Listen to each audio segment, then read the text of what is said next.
നമ്മുടെ കസ്ബ് അവിടെ ഉദ്ദേശിക്കുന്നത് സാമ്പത്തികമായ സമ്പാദ്യം എന്ന അർത്ഥത്തിലല്ല. കസബ എന്ന വാക്കിന് ഖുർആൻ അമില എന്ന അർത്ഥത്തിലാണ് ഇവിടെയൊക്കെ പ്രയോഗിച്ചിട്ടുള്ളത്. അതായത് സമ്പാദിച്ച് വച്ചതെന്ന് പറഞ്ഞാൽ നമ്മൾ ചെയ്ത പ്രവർത്തനം എന്നാണ് അതുകൊണ്ട് ഉദ്ദേശിക്കുന്നത്. നമ്മുടെ പ്രവർത്തനങ്ങൾ നമുക്ക് അനുകൂലമാകുന്നതും പ്രതികൂലമാകുന്നതുമുണ്ട്.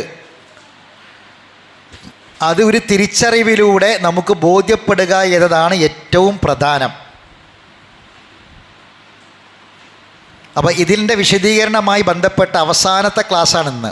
ലഹാമ കസബത്ത് വാലിഹ മക്തസബത്ത്. ഇനി ആമന റസൂലിൻ്റെ ഉള്ളിൽ, ആമന റസൂൽ തന്നെ ഒരു വലിയ പ്രാർത്ഥനയാണ്. അതിൻ്റെ ഉള്ളിൽ വേറെ ചില പ്രാർത്ഥനകൾ വരുന്നുണ്ട്. വളരെ അർത്ഥവത്തായ, വളരെ ഗൗരവമേറിയ പ്രാർത്ഥനകൾ വരുന്നുണ്ട്. ഇനി അതിലേക്കാണ് നമ്മൾ കടക്കാൻ പോണത്. അപ്പോൾ ലഹാമ കസബത്ത് അലൈഹ മക്തസബത്ത് എന്നതിൻ്റെ അവസാനത്തെ ഒരു വിശദീകരണം കൂടി നമുക്കിന്ന് കേൾക്കാം. അത് സൂറത്ത് അൽ ബഖറയിൽ തന്നെ ചില ആയത്തുകളാണ്. ഇതിൽ പറയുന്ന കാര്യം, ഭൂമിയിൽ ആദം നബി അലൈഹി സ്വലാത്തു വസ്സലാം മുതൽ ഇങ്ങോട്ട് മനുഷ്യർ ജീവിച്ചു വരികയാണ്. എല്ലാ മനുഷ്യ സമൂഹത്തിലേക്കും അല്ലാഹു തആല അംബിയാ മുർസലീങ്ങളെ അയച്ചിട്ടുണ്ട്. അതെന്തിനാ? അംബിയാ മുർസലീങ്ങൾ അള്ളാഹു അയച്ചത് നമ്മുടെ പ്രവർത്തനങ്ങൾ എങ്ങനെ ക്രമീകരിക്കണമെന്ന് പഠിപ്പിക്കാനാണ്. നമ്മളെ പടച്ച റബ്ബ്, ഈ ശരീരം പടച്ച റബ്ബ് മനുഷ്യന് അവൻ്റെ ഏറ്റവും മനോഹരമായ ഉത്തമമായ ഒരു സൃഷ്ടിയായി മനുഷ്യനെ സൃഷ്ടിച്ച റബ്ബ്, ആ മനുഷ്യനെന്ന സൃഷ്ടി ഏറ്റവും കൂടുതൽ ഉന്നതനാകുന്നത് അല്ലെങ്കിൽ അധമനിൽ അധമനായി മാറുന്നത്, രണ്ട് അവസ്ഥയിലേക്ക് മനുഷ്യൻ പോകുന്നത് അവൻ്റെ പ്രവർത്തനങ്ങൾ കൊണ്ട് തന്നെയാണ്. ഒരു മനുഷ്യൻ ഉന്നതനായി മാറുന്നു, മഹത്വമേറിയവനായി മാറുന്നു, കാരണം അവൻ ചെയ്ത പ്രവർത്തനം. ഒരാൾ അധമനിൽ അധമനായിട്ട് മാറുന്നു, കാരണം അയാൾ ചെയ്ത പ്രവർത്തനം. ഇത് തിരിച്ചറിയണം. അതിന് അല്ലാഹു തആല നമ്മളെ ഒരു ചരിത്രത്തിൻ്റെ, ഇപ്പോൾ കഴിഞ്ഞ ക്ലാസ്സിൽ നമ്മളൊരു ചരിത്രം കേട്ടു അല്ലേ? ഓർമ്മയില്ലേ? മറന്നുപോയോ? കഴിഞ്ഞ ക്ലാസ്സിൽ നമ്മൾ വായിച്ച ആയത്തുമായി ബന്ധപ്പെട്ട് ചില ചരിത്രങ്ങൾ, ചില സംഭവങ്ങൾക്ക് കാരണമായിട്ടാണ് നമ്മൾ ആയത്തുകൾ വായിച്ചത്. ഓർമ്മയിലുണ്ടല്ലോ എല്ലാവരുടെയും. ഇനി അള്ളാഹു പറയാൻ പോകുന്നത്, ഭൂമിയിൽ നമുക്ക് മുമ്പ് കഴിഞ്ഞുപോയ ഒരുപാട് മനുഷ്യന്മാരുണ്ടായിരുന്നു. ശ്രദ്ധിക്കണേ. ആ മനുഷ്യന്മാരെ കൂട്ടത്തിൽ നല്ല ഉന്നത സ്ഥാനം കിട്ടിയ ആൾക്കാരുണ്ട്. എന്നാൽ വളരെ മോശം, അള്ളാഹുവിൻ്റെ ശാപത്തിനും കോപത്തിനും വിധേയമായ ആൾക്കാരുണ്ട്. അവരെപ്പറ്റി ഒന്ന് അള്ളാഹ് ഓർമ്മപ്പെടുത്തി തന്നിട്ട് അള്ളാഹ് പറയാണ്, അവർക്ക് അവർ സമ്പാദിച്ചത് അവർക്ക് കിട്ടും. നന്മയാണെങ്കിൽ നന്മ കിട്ടും, തിന്മയാണെങ്കിൽ അവർക്ക് തിന്മ കിട്ടും. ഈ ചരിത്രം, ഈ ആയത്ത് നമ്മൾ കേൾക്കുമ്പോൾ, ഇൻഷാ അല്ലാഹ് ഞാൻ ചില ആയത്തുകൾ കേൾപ്പിക്കാൻ പോവാണ്. ആയത്തുകൾ ഖുർആനിൽ കാണാൻ പോവാണ്. അതിൽ ആ ആയത്തുകളെ അടിസ്ഥാനമാക്കി നമ്മളിൽ ഒരു ചിന്ത ഉണ്ടാവണം. ആ ചിന്ത ആമന റസൂലിലെ ഈ ലഹാമ കസബത്ത് വാലിഹ മക്തസബത്ത് എന്ന് പറഞ്ഞതിലൂടെ, നമ്മളെക്കൊണ്ട് പറയിപ്പിക്കുന്നതിലൂടെ അള്ളാഹു എന്താണോ നമ്മളിൽ ഉദ്ദേശിച്ചിട്ടുള്ളത് അത് നേടാൻ പറ്റും. മനസ്സിലായില്ലേ? ആമന റസൂലിലെ ലഹാമ കസബത്ത് വാലിഹ മക്തസബത്ത് എന്ന ആ വാക്ക് നമ്മളെക്കൊണ്ട് അള്ളാഹ് പറയിപ്പിക്കുമ്പം ഒരു ദിവസം പലതവണ നമ്മൾ പറയണം. അള്ളാഹു ആകാശത്ത് നിന്ന് ഇറക്കിയ ഏറ്റവും വലിയ സമ്മാനം എന്നാണ് പറഞ്ഞത്. അത് പറയുന്നതിലൂടെ നമുക്ക് എന്താണ് നേടാനുള്ളത്, ആ നേടാനുള്ളത് ഇൻഷാ അല്ലാഹ് നമുക്ക് നേടാൻ പറ്റും. അപ്പോൾ നിങ്ങൾ അൽ ബഖറയിലെ നമ്മൾ ഇനി പഠിക്കാൻ പോകുന്ന ആയത്തുകളാണ് 132 മുതലുള്ള ആയത്തുകൾ.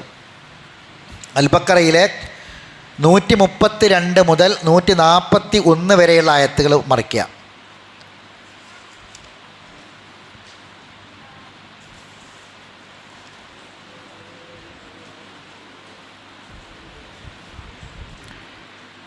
നൂറ്റി 132 മുതൽ 141 വരെയുള്ള ആയത്തുകൾ.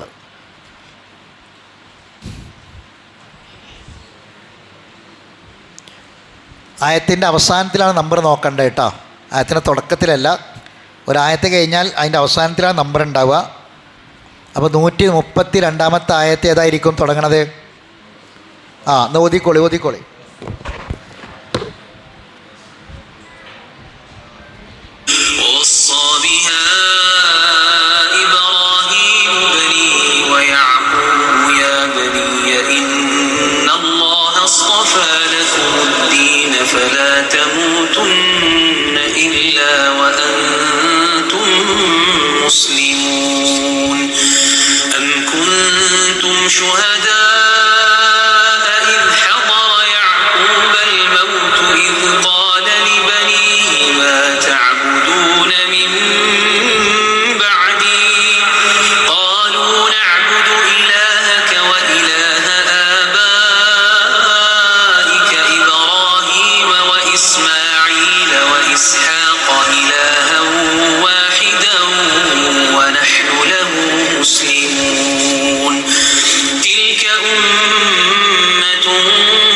ഇതിലെ 134 ആയത്തും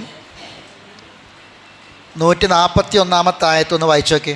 ഇപ്പോൾ ഈ ഓതി കേൾപ്പിച്ചതിൽ 134 141 ഒന്ന് വായിക്കി. 134. തിൽക്ക ഉമ്മത്തുൻ ഖദ് ഖലത് ലഹാമാ കസബത് വലക്കുമ്മാ കസബത്തും വലാ തുസ്അലൂന അമ്മാ കാനൂ യഅമലൂൻ. ഇനി മറ്റേത് വായിക്കേ, 141 വായിക്കേ. തിൽക്ക ഉമ്മത്തുൻ ഖദ് ഖലത് ലഹാമാ കസബത് വലക്കുമ്മാ കസബത്തും. എന്താ തെറ്റ് പറ്റിയ? എന്താ തെറ്റ് പറ്റിയോ?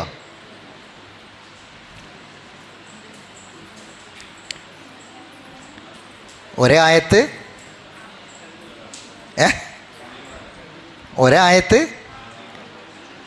രണ്ട് വട്ടം ഒരേ ആയത്ത്. അപ്പോൾ ഏതോ ഒരു സ്ഥലത്ത് വെട്ടിക്കൊടുക്കണ, ഏതോ ഒരു സ്ഥലത്ത് ആവർത്തിച്ചോ? രണ്ട് ഒരേ ആയത്തല്ലേ അല്ലേ? തിൽക്ക ഉമ്മത്തുൻ ഖദ് ഖലത് ലഹാമാ കസബത് വലക്കുമ്മാ കസബത്തും വലാ തുസ്അലൂന അമ്മാ കാനൂ യഅമലൂൻ. അപ്പം എന്തായിരിക്കും കാരണം? ആദ്യത്തിലും അവസാനത്തിലും ഒരു കാര്യം പറഞ്ഞിട്ട് അതിനിടയിൽ ഒരു കാര്യം അള്ളാഹു ക്ലിപ്തപ്പെടുത്തുകയാണ്. ഞാനെന്താ പറഞ്ഞത്? തുടങ്ങിയത് ഈ ഭൂമിയിൽ ആദം നബി അലൈഹി സ്വലാത്തു വസ്സലാം മുതൽ ഒരുപാട് മനുഷ്യന്മാർ ജീവിച്ചു പോയി. അവർക്കൊക്കെയും അവർ സമ്പാദിച്ചതുണ്ടാകും.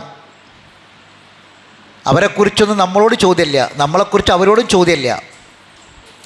ഓരോ സമൂഹങ്ങൾ ഇങ്ങനെ ഈ ഭൂമിയിൽ കഴിഞ്ഞു പോയിക്കൊണ്ടിരിക്കും.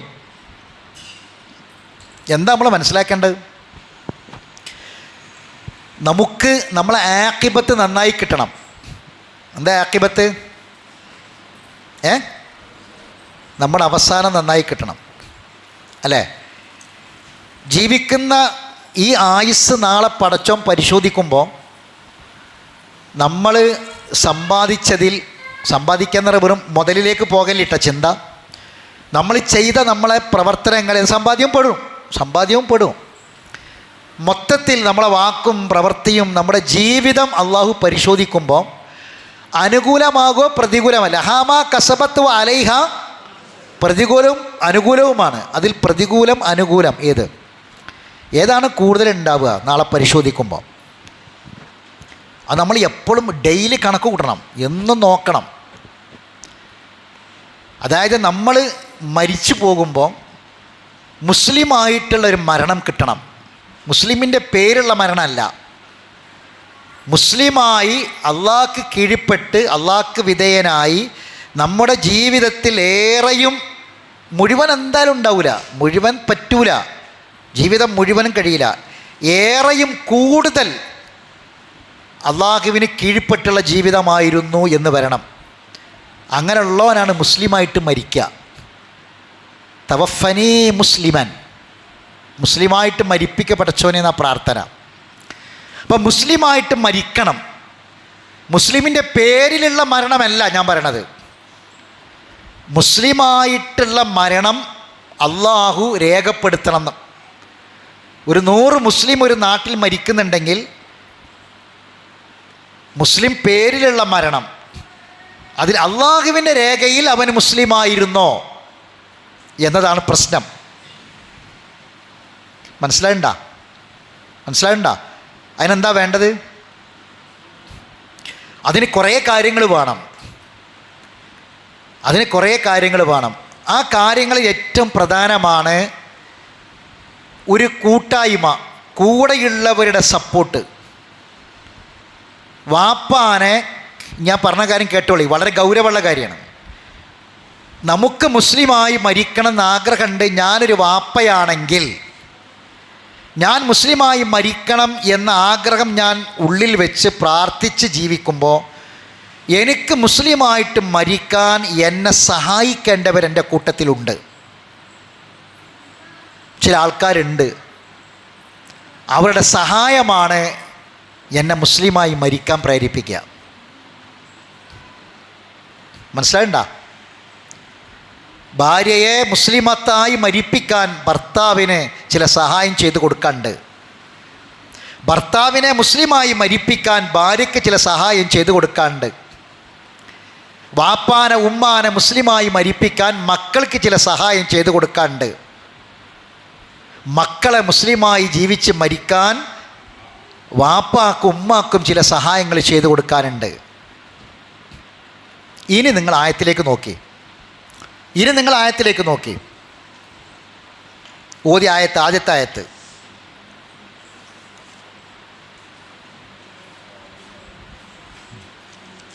വായിച്ചോളി. വവസ്സാബിഹ ഇബ്രാഹീമു ബനീഹി. ഇബ്രാഹിം നബി തൻ്റെ മക്കൾക്ക് കൊടുത്ത വസീയത്ത്. യാക്കൂബ് നബി ഇബ്രാഹിം നബി നമ്മളെ ബന്ധം എന്താ? ഇബ്രാഹിം നബിൻ്റെ ആരാ യാക്കൂബ് നബി? ഇബ്രാഹിം നബിയുടെ ആരാണ് യാക്കൂബ് നബി? ഇബ്രാഹിം നബിൻ്റെ പേരക്കുട്ടിയാണ് യാക്കൂബ് നബി അല്ലേ? ഇബ്രാഹിം നബിയുടെ 2 മക്കൾ ആരൊക്കെ? ഇസ്മായിൽ നബിയും ഇസ്ഹാഖ് നബിൻ്റെ മകനാണ് ആര്? യാക്കൂബ് നബി. അപ്പോൾ യാക്കൂബ് നബിൻ്റെ ആരായിരിക്കും ഇബ്രാഹിം നബി? വെല്ലിപ്പ. മനസ്സിലല്ലേ? വെല്ലിപ്പയും പേരക്കുട്ടിയും അതൊരു തലമുറയാണ്. മുസ്ലിമായിട്ട് മരിക്കുക എന്നൊക്കെ പറയുന്നത് ചില തലമുറകളിലൂടെ കടന്നു വരും. ഒരു വെല്ലിപ്പ നല്ല വെല്ലിപ്പയാണെങ്കിൽ ആ വെല്ലിപ്പ മക്കളെ നന്നായി വളർത്തി ആ മക്കൾ തൊട്ടടുത്ത തലമുറക്ക് അതൊരു വെല്ലിപ്പയും പേരൻകുട്ടിയും തമ്മിലൊരു ബന്ധമുണ്ട്. അതെല്ലോ ഖുറാനിൽ കാണാം. അത് നിങ്ങൾ ചിന്തിച്ചണോ? വെല്ലിപ്പയും പേരക്കുട്ടികളും തമ്മിലുള്ള ബന്ധം. വെല്ലിപ്പ നന്നായാൽ മകനല്ല പിന്നെ പേരക്കുട്ടിനും കൂടി. ഇപ്പം നിങ്ങൾ നോക്കി, പിന്നെ ഹന്ന ആരാ? ഇമ്രാനിൻ്റെ പെണ്ണ്, ഇമ്രാൻ. ഇമ്രാൻ്റെ കുടുംബം. ഇമ്രാനിൻ്റെ പെണ്ണാണ് ആര്? ഹന്നൻ്റെ മകളാണ് ആര്? മറിയം. അപ്പം മറിയമിനെ പ്രസവിച്ചപ്പോൾ ഹന്ന പ്രാർത്ഥിക്കുകയാണെന്ത്? ഉഈദുഹാ ബിക വദുർരിയതഹാ. എൻ്റെ മോളെയും എൻ്റെ മകളെയും എൻ്റെ മകൾക്ക് ജനിക്കാൻ പോകുന്ന കുട്ടിയെയും. ആ കുട്ടിയെ മകളെ കുട്ടിയാരാ? പേരക്കുട്ടി. മകളെ കുട്ടിയാരാ? മകൾക്ക് വേണ്ടി മാത്രമല്ല, പിന്നെ പേരക്കുട്ടിക്ക് കൂടി പ്രാർത്ഥിക്കുകയാണ്. അത് ഖുർആനിലൊരു മാതൃകയാണ്. ഇവിടെ അങ്ങനെ തന്നെ ഇബ്രാഹിം നബിയും യാക്കൂബ് നബിയും. ഇബ്രാഹിം നബി വല്ലിപ്പ, യാക്കൂബ് നബി പേരക്കുട്ടി, ഇസ്ഹാഖ് നബിൻ്റെ മകനാണ്. നിങ്ങൾക്ക് മനസ്സിലാകേണ്ടത് നിങ്ങൾക്കറിയില്ല അല്ലേ? ഞാൻ പറഞ്ഞ് തെറ്റുണ്ടോ? ഇതൊരു തലമുറയാണ്. തലമുറ എന്ന് പറയുമ്പോൾ വാപ്പ മക്കൾ മാത്രമല്ല, പേരക്കുട്ടിയും കൂടി തലമുറകളിൽ വരുന്നുണ്ട്. പേരക്കുട്ടിയേക്ക് വെല്ലിപ്പാൻ്റെ പേരിടുക, വെല്ലിമ്മാൻ്റെ പേരിടുക. എനിക്കൊക്കെ കുഞ്ഞാലി എന്നുള്ള ഏറ്റവും നല്ല അടിപൊളി പേര് കിട്ടിയത് അതുകൊണ്ടാണ്. മലയാളത്തിലും അർത്ഥമില്ല, അറബിയിലും അർത്ഥമില്ല. വെല്ലിപ്പാൻ്റെ പേരാണ്, ഉമ്മാൻ്റെ ഉപ്പാൻ്റെ പേരാണ്. എൻ്റെ അഞ്ചൻ്റെ പേര് കുഞ്ഞിക്കോമൂന്നേന്. പിന്നെ മുഹമ്മദ് എന്ന് പേര് മാറ്റി. എന്തുകൊണ്ടാണ് അങ്ങനെയുള്ള അടിപൊളി പേരുകൾ വരുന്നത്? വെല്ലിപ്പ. അത് പേരിൽ തകരാറുണ്ടായത് പിന്നീട് ആ പേര് കോട്ടിമാറ്റി പല അർത്ഥത്തിലും അത് ആ അറബി പേരുകളൊക്കെ മലയാളീകരിച്ചപ്പോൾ വന്നതാണ്. മൊഹീദ്ദീൻ, പിന്നെ മൊയ്തീനായ പോലെ ഏന്തിൻകുട്ടിയായ മാതിരിയൊക്കെ അങ്ങനെ വന്നതാണ് പലതും. മൊഹീദ്ദീൻ എന്ന നല്ല പേരാണ്, ദീനിനെ ജീവിപ്പിക്കുന്നവെന്ന അർത്ഥം. മനസ്സിലായില്ലേ? അപ്പോൾ അന്ന് അത് ആ വെല്ലിമ്മയും പേരക്കുട്ടികളും തമ്മിലൊരു ബന്ധമാണത്. അത് തലമുറകളുടെ കൈമാറ്റമാണ്. അത് ഖുർആനിലും കാണാമെന്നാണ് ഞാൻ പറഞ്ഞത്. അതാണ് ഹന്ന പ്രാർത്ഥിച്ചപ്പം മകൾക്ക് വേണ്ടി മാത്രമല്ല പ്രാർത്ഥിച്ചു, പിന്നെ ആർക്ക് കൂടി? പേരക്കുട്ടി കൂടി വേണ്ടി പ്രാർത്ഥിച്ചു. ഞാൻ പറഞ്ഞ മനസ്സിലായില്ലേ? നമ്മൾ മുസ്ലിമായി ജീവിച്ചാൽ, നമ്മളെ മക്കളെ നമ്മൾ മുസ്ലിമായി വളർത്തിയാൽ അടുത്ത തലമുറക്ക് കൂടി അത് കിട്ടും. മനസ്സിലാവുണ്ടോ? മേലക്ക് ചിന്തിക്കണ്ട. മേലക്ക് ചിന്തിച്ചാൽ നമുക്ക് അറ്റം കിട്ടൂല. നമ്മളെ വല്യപ്പാരെങ്ങനെയായിരുന്നു അവരെ വല്യപ്പാരെങ്ങനെയായിരുന്നു ചിന്തിച്ചാൽ ഇനി അത് അങ്ങോട്ട് പോകാൻ അത് നമ്മളോട് പറഞ്ഞിട്ടില്ല. അതാണ് തിൽക്ക ഉമ്മത്തുൻ കത് ഹലത്ത്, കഴിഞ്ഞു പോയി. അവരെക്കുറിച്ച് നിങ്ങളോട് ചോദ്യമില്ല എന്നാണ് ആയത്ത്. നമുക്ക് വേണ്ട എന്താണ് ഇനി ഇങ്ങോട്ടുള്ളത് നോക്കുക, ബാക്കിയുള്ളത്. അപ്പോൾ എന്താ പറഞ്ഞത് വായിക്കേ. വവസ്സാബിഹ ഇബ്രാഹിമു ബനീഹി വ യാക്കൂബ്. ഇബ്രാഹിം നബി എന്ന വല്ലിപ്പയും യാക്കൂബ് നബി എന്ന പേരക്കുട്ടിയും വസിയത്ത് കൊടുത്തു. ആ വസിയത്ത് കൊടുത്ത സന്ദർഭം ഓർക്കണം എന്നാ. വവസ്സ എന്ന് പറഞ്ഞാൽ ആ വാവുണ്ടല്ലോ, രണ്ട് വാവില്ല അവിടെ ഇല്ലേ? വസ്സ എന്ന് പറഞ്ഞ വസിയത്ത് കൊടുത്തു. അതിന് മുമ്പുള്ള ആ വാവ് അതിൻ്റെ തൊട്ട് മേലുള്ള ഇതിലേക്ക് ചേർത്താണ്. ആ സന്ദർഭം ഓർക്കണം എന്നാ. എന്താണ് സന്ദർഭം ഓർക്കണം? ഏതാ സന്ദർഭം? വല്ലിപ്പ ഇബ്രാഹിം എന്ന വല്ലിപ്പയും യാക്കൂബ് എന്ന പേരക്കുട്ടിയും മക്കൾക്ക് വസിയത്ത് കൊടുത്തു. എന്താ വസിയത്ത്?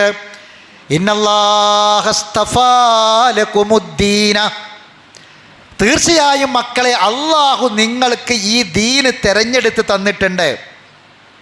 അള്ളാഹു നിങ്ങളെ കയ്യിൽ ഈ ദീൻ ഏൽപ്പിച്ചിട്ടുണ്ട്. ഈ ദീന് കൈവിടരുത്. ഫലാ തമൂത്തുന്ന ഇല്ലാ വ അൻതും, മുസ്ലിമായിട്ടല്ലാതെ നിങ്ങൾ മരിക്കാനിട വരരുത്. ഇതൊരു വസിയത്താണ്. ഇനി ഞാൻ അടുത്തതൊരു വസിയത്താണ്. ഈ രണ്ട് വസിയത്ത് ചേർത്തിട്ട് നമ്മളൊരു ചോദ്യം നമ്മളോട് ചോദിക്കുക. നമ്മൾ ഏത് വല്ലിപ്പാരാണ് ഈ വസിയത്ത് കൊടുത്തത് മക്കൾക്ക്?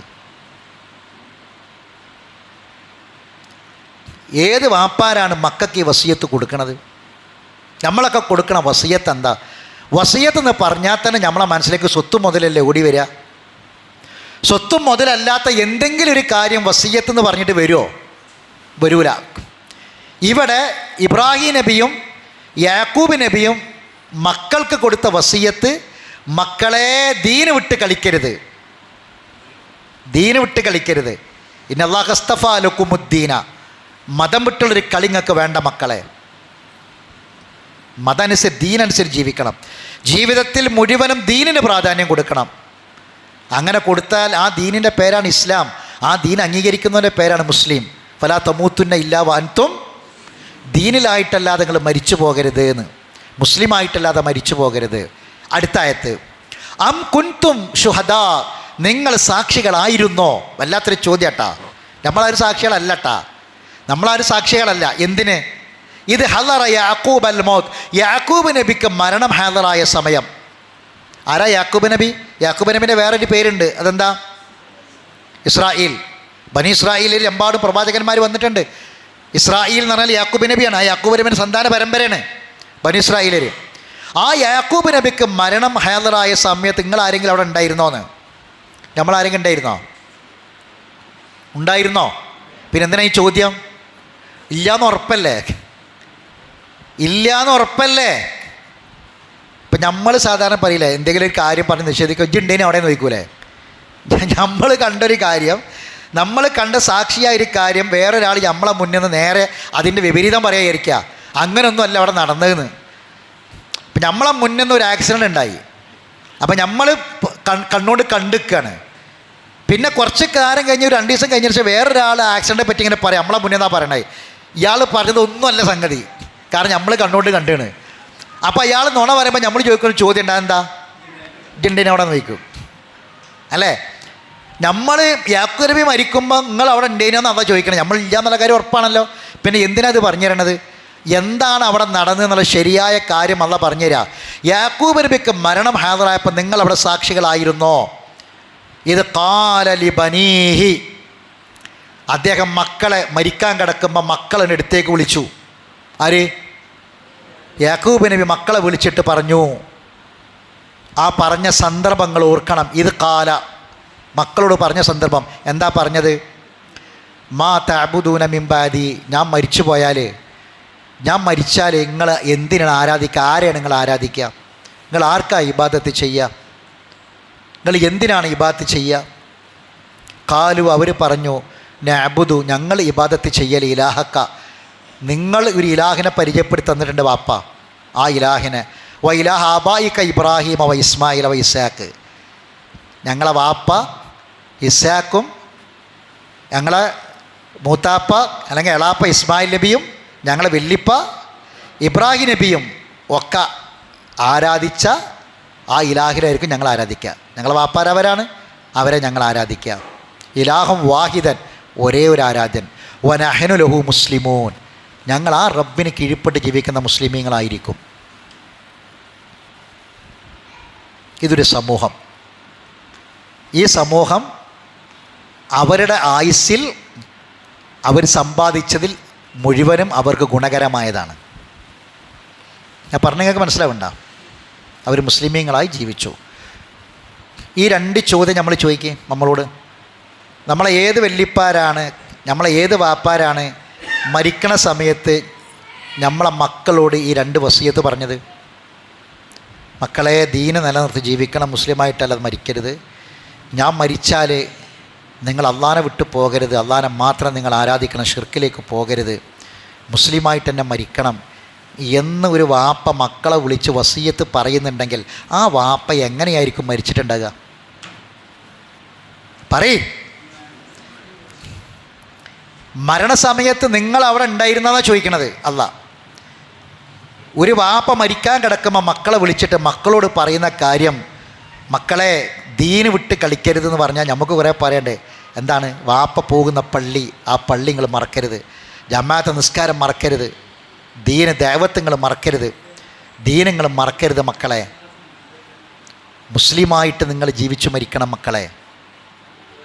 കണ്ട, നിങ്ങൾ ഒരിക്കലും ഷിർക്കിലേക്ക് ബിദ്അത്തിലേക്ക് നിങ്ങൾ പോകരുത് മക്കളെ എന്ന് മരിക്കണ സമയത്ത് വസിയത്ത് പറഞ്ഞിട്ട് ആ വാപ്പ മരിച്ചാൽ ആ വാപ്പാൻ്റെ മരണം ഏത് രൂപത്തിലുള്ള മരണമായിരിക്കും?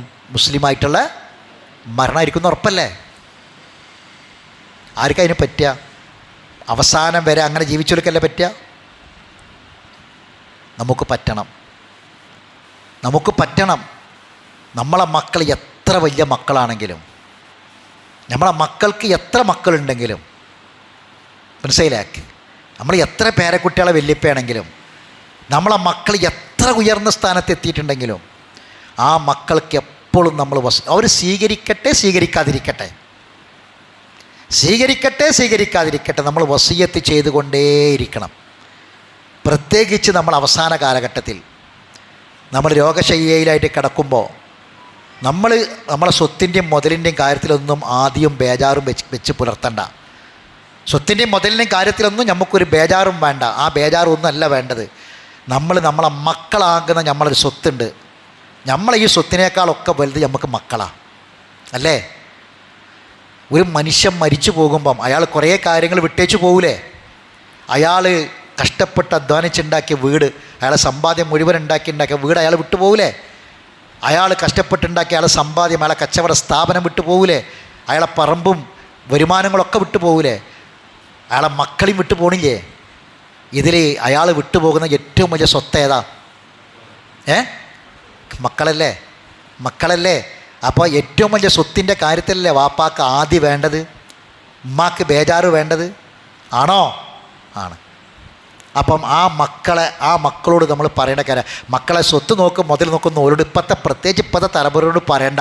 നമ്മളെക്കാൾ കാഴ്ചപ്പാടുള്ളവരാ. സ്വത്തും മുതലൊക്കെ എങ്ങനെ കൈകാര്യം ചെയ്യണം, 10 ഉറുപ്പിക അത് 1000 എങ്ങനെ ആക്കണം എന്നൊക്കെ നമ്മളെക്കാൾ വിഷൻ ഉള്ള ആൾക്കാരാണ് ആര്? ഇന്നത്തെ തലമുറ. അവർക്കതൊന്നും പറഞ്ഞു കൊടുക്കണ്ട. പിന്നെ നമ്മൾ പറഞ്ഞു കൊടുക്കേണ്ട ഒരേ ഒരു കാര്യം ദീന. കാരണം വിട്ടുപോകുന്ന സംഗതി എന്താ? ദീനാണ്.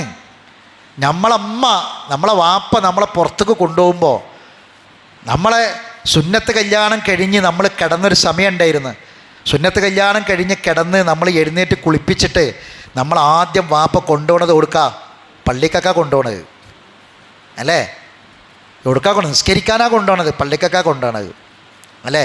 പ്രായം തികഞ്ഞൊരു പെണ്ണിന് ഉമ്മ കൊടുക്കണ നമ്മളമ്മമാർ കൊടുത്ത നിർദ്ദേശം എന്തായിരുന്നു? മോളെ വൃത്തിയാക്കിയിട്ട് ഇന്ന് മുതൽ നിസ്കാരം തുടങ്ങണം. പുറത്തേക്ക് പോകുമ്പോൾ ഒരു പെണ്ണായി മാറിയിട്ടുണ്ട്, മാന്യമായ വസ്ത്രം ധരിക്കണം പുറത്തു പോകുമ്പോൾ അല്ലേ? ഇന്ന് എന്താ അവസ്ഥ? പ്രായമായ പെൺകുട്ടികൾ ഇന്ന് കണ്ടില്ലേ റീലുകൾ ഇങ്ങനെ വീടിൻ്റെ ഉള്ളിൽ നിന്ന് വരെ ഡാൻസ് കളിച്ചും അവരുടെ സ്വകാര്യ ഭാഗങ്ങൾ പുറത്തേക്ക് കാട്ടിയുമൊക്കെ അങ്ങനെ റീലുകൾ ഉണ്ടാക്കി അത് പ്രചരിപ്പിക്കുകയാണ്. ലോകത്തിൻ്റെ എല്ലാ ഭാഗത്തേക്കും ഇപ്പോൾ ഈ കാണുന്നതൊക്കെ ഇപ്പോൾ ഈ സ്കൂളിൽ നിന്നൊക്കെ ടൂറ് പോവുകയും ഇങ്ങനെയൊക്കെ പോകുന്ന കുട്ടികളൊക്കെ നോക്കിയാൽ കാണാം. ഈ പെൺകുട്ടികൾ ഒരു 3-4 പെൺകുട്ടികൾ കൂടിയാൽ പിന്നെ ഓർക്ക് എന്താ പണി, ഒരു റീലെടുക്കുകയാണ്. എന്നിട്ടൊരു പാട്ടിട്ടിട്ട് ആ പാട്ടിൻ്റെ ബാക്കിൽ ഡാൻസ് ചെയ്തിട്ട് ആ റീലിൽ അവർ ശരീരം മുഴുവനും കുലുക്കി ആടിയിട്ട് ആ റീല് പുറത്തേക്ക് വിടുകയാണ്. എന്നിട്ട് എത്ര ആൾ കണ്ടു എന്നാണ് നോക്കണത്, എത്ര ആളുകൾ ഇതിനെ ഫോളോ ചെയ്യേണ്ടത്, എത്ര ആൾക്കാർ കണ്ടു, എത്ര ലൈക്ക് കിട്ടി എന്നാണ് നോക്കുന്നത്. സുബ്ഹാനല്ലാഹ്, നഊദു ബില്ലാഹ്. നമ്മൾ എവിടെ എത്തിയെന്ന് ആലോചിക്കണം. നമ്മുടെ സമൂഹം ഒരാൾ പുറത്തേക്ക് ഇറങ്ങുമ്പോൾ അയൽപക്കത്തെ ഒരാൾ കാണുന്നതിൽ നാട്ടിൽ കൂടെ അങ്ങാടി കൂടെ ഒന്ന് നടന്നു പോകുമ്പോൾ, ഒരു ബസ് സ്റ്റോപ്പിലേക്ക് ഒന്ന് ഒരു കല്യാണത്തിന് പോകുമ്പോൾ എത്ര സൂക്ഷ്മതയോടു കൂടിയാണ് നമ്മളെ വാപ്പാരി നമ്മളെ പെൺകുട്ടികളെ കൊണ്ടുപോയിരുന്നത്. ഇന്നത്തെ തലമുറൻ്റെ അവസ്ഥ എന്താ? ഒരു അയൽവാസിയായ ഒരാൾ പോലും കാണാതെ കുട്ടികളെ പുറത്തേക്ക് ഇറക്കൂല, കുട്ടികളെ പുറത്തേക്ക് ഇറക്കാതെ നോക്കിയിരുന്നു. ഇന്ന് ഇത് റീലിട്ടിട്ട് ലോകത്തിൽ എവിടൊക്കെ മനുഷ്യന്മാരുണ്ടോ അവിടേക്ക് മുഴുവനും ഇത് പോവുകയാണ്.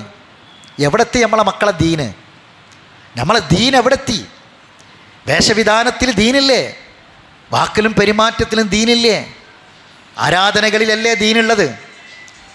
മക്കളെ ദീന് കൈവിടരുത്. ഈ വസിയ്യത്ത് ഇന്ന് കൊടുക്കണമല്ലോ എത്ര ആൾക്കാരുണ്ട് നമുക്ക്. അതാ ഞാൻ പറഞ്ഞത്, നമ്മൾ ഈ ആമന റസൂൽ നമുക്ക് ഉപകാരപ്പെടണമെങ്കിൽ നമുക്ക് ഇതിന് സഹായമായി കുറേ ആളുകൾ, ഒരാൾ മുസ്ലിമായി മരിക്കണമെങ്കിൽ, വാപ്പ മരിക്കണമെങ്കിൽ മക്കളെ ഒരു സഹായം വേണം, മക്കൾക്ക് വാപ്പാൻ്റെ സഹായം വേണം. ആ ഒരു സപ്പോർട്ടില്ലാതെ നമുക്കങ്ങനെ ഇല്ലെങ്കിൽ വളരെ പ്രയാസകരമാണ് മുസ്ലിമായി ജീവിച്ച് മുസ്ലിമായിട്ട് മരിക്കാൻ.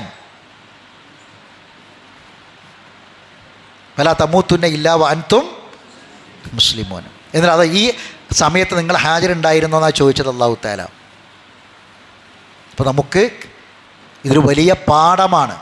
അത് മക്കൾക്ക് വസിയത്ത് കൊടുക്കുന്നവരായിട്ട് മാറാൻ നമുക്ക് ഇടക്കിടക്ക് മക്കളോട് ആ മക്കളെ പഠനവും അവരുടെ വരുമാനവും അവരുടെ ജോലിയും അവരുടെ ശമ്പളവും അവരുടെ മറ്റുള്ള കാര്യങ്ങളൊക്കെ അന്വേഷിക്കുന്നതിന് പകരം മക്കളെ ദീന് ഇടക്കിടക്ക് വസിയത്ത് കൊടുക്കുക. വീട്ടിൽ വരെ മോനെ നിസ്കരിച്ചിരുന്നോ, പള്ളി ജമാഅത്തിന് പോയിരുന്നോ, ഖുർആൻ ഓതിയിരുന്നോ, ഇത് ചോദിക്കുന്ന ഒരവസ്ഥയിലേക്ക് നമ്മൾ വളരണം, നമ്മൾ മാറണം. എന്നിട്ട് അള്ളാഹ് പറയാ തിലക്ക ഉമ്മത്തുൻ, അതൊരു സമൂഹമാണ്. ഞാൻ പറഞ്ഞില്ലേ 2 ആയത്ത് ആവർത്തിച്ചെന്ന് പറഞ്ഞില്ലേ അല്ലേ? ഇനി 2ാമത്തെ ആയത്തിൻ്റെ അടിഞ്ഞ് വേറൊന്ന് വരുന്നുണ്ട്. ഇത് പറഞ്ഞിട്ട് അള്ളാഹ് പറയാ തിലക്ക ഉമ്മത്തിന്, അതൊരു സമുദായമായിരുന്നു. ഖദ് ഖലസ്, കഴിഞ്ഞുപോയി, അത് കഴിഞ്ഞുപോയി. ലഹാമാ കസബത്ത്, കണ്ട അവർ സമ്പാദിച്ചതൊക്കെ അവർ കിട്ടും. അവർ സമ്പാദിച്ചത് എന്താ? ഈ വാപ്പാക്കും ഈ മക്കൾക്കും പേരക്കുട്ടിക്കുള്ളത് എന്താ? അവർക്ക് കിട്ടിയത് എന്താണ്? ദീനാണ്, ഇസ്ലാമാണ്, അള്ളാൻ്റെ തൃപ്തിയാണ്, അള്ളാൻ്റെ പൊരുത്തപ്പെടലാണ്, സ്വർഗമാണ്. എന്നിട്ട് അള്ളാഹ് പറയാ വലക്കും മാ കസബത്തും. എന്നാൽ കേട്ടോളി, ഇതൊക്കെ ചരിത്രം കേട്ട് അങ്ങനെ മറിച്ച് പോകേണ്ട സംഗതിയല്ല.